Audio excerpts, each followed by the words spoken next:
আর আমার একটা 24 বছর থেকে একটা 25 বছর থেকে যে আশাটা নাই যে মামা কইবে যে ভাই একটা মজা আনছি বোন থেকে বোন কেউ একটা মোবাইল কিনে দেয়নি ওর গাছ হাজার হার হবে না ভেঙে আমি যদি সুতল দিই তারপরে আমি দুধটা দিন বাহির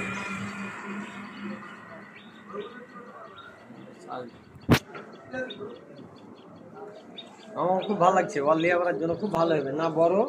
আর না ছোট আবার ফের ডিসপ্লেটা একবারে সেই তাই না আঙ্কেল?